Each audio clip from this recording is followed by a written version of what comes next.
January the 2nd. Happy New Year, everyone. I hope 2024 brings y'all the best. Let's get it. So, last night was the first night Raptors played with our two new players, Iman Quickly and RJ Barrett.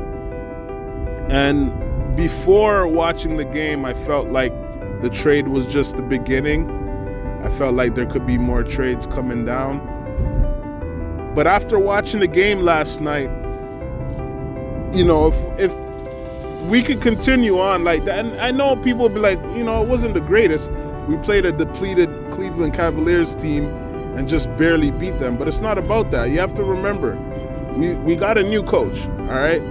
And the new coach has pretty much a fairly new roster, right?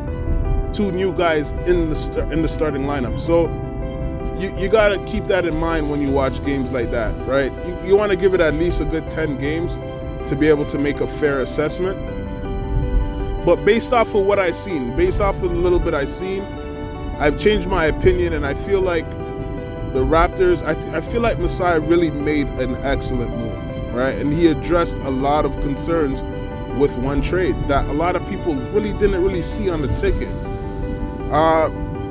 Look at Iman Quickly. Iman Quickly, I did not know they were going to put him in the starting lineup, but thinking about it, it's a great idea. He does spread the floor. He's like a combo guard, but he's sizable. He's like about 6'5", so he's not going to get pushed around. He's decent on the defensive end, right? You've seen how the game started. He spread the floor, got a quick three-pointer. I think he scored 17 points. That's amazing. That's amazing for his first game. RJ Barrett, you know, I think he looked pretty decent out there, and I think things will get better as time goes along. It's going to be a little bit more complicated for RJ Barrett, being that he's playing the forward position, and we still do have, a lot of guys that play his position. Scotty Barnes playing the two guard is good, especially since he's been shooting so well. Maybe he could take, I think one night he took, like 15 three-pointers.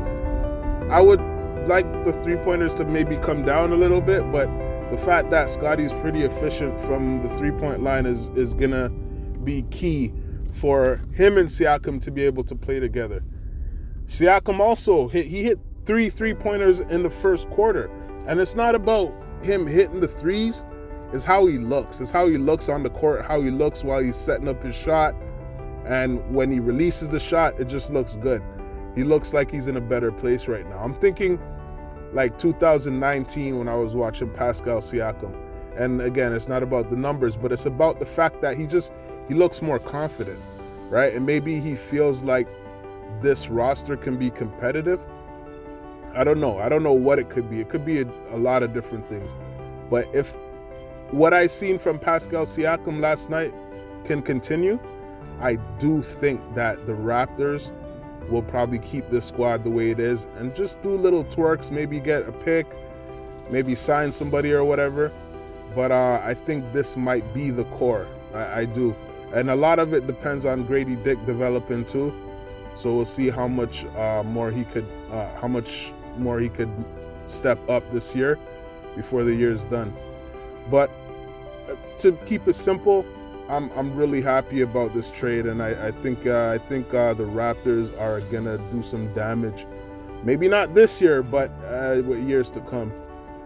You know, and not only because of this squad, but because I trust more in Masai now.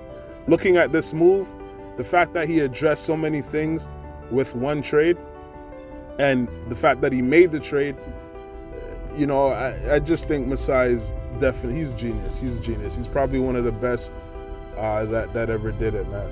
So yeah, so I like that. We'll see how it goes, man. I think their next game is gonna be up against the Grizzlies, and we'll watch that one closely. We might do a live and watch that one closely, see how it's going, you know. But moving on to what we got for today, the last matchup I had was between Tyler Hero and Jordan Clarkson. I thought this would be an even matchup. I thought Jordan Clarkson would be starting. Turns out that he's coming off the bench, and I could kind of see why. When I read out the numbers to you, you will see as well. Jordan Clarkson had 9 points, 2 rebounds, 3 assists, 0 steals, 0 blocks. Went 3 for 19 from the field goal, 1 for 5 from the 3-point. 2 for 2 from the free throw. Finished with a +4 in 25 minutes. Tyler Hero had 25 points, 6 rebounds, 6 assists, 1 steal, 1 block. Went 9 for 22 from the field goal, 2 for 7 from the 3-point, 5 for 5 from the free throw. Finished with a -1 in 39 minutes. The thing I'm saying with Jordan Clarkson, he didn't start. He had a pretty bad game, and the Jazz still won. So it's a little rough. I don't think that the Jazz win had a lot to do with Jordan Clarkson's performance. He only played 25 minutes, shot terribly from the field goal, and this is going to be easy. We're going to give it to Tyler Hero.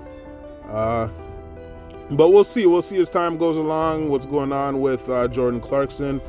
Is him not starting, is this going to be temporary? We'll see, right?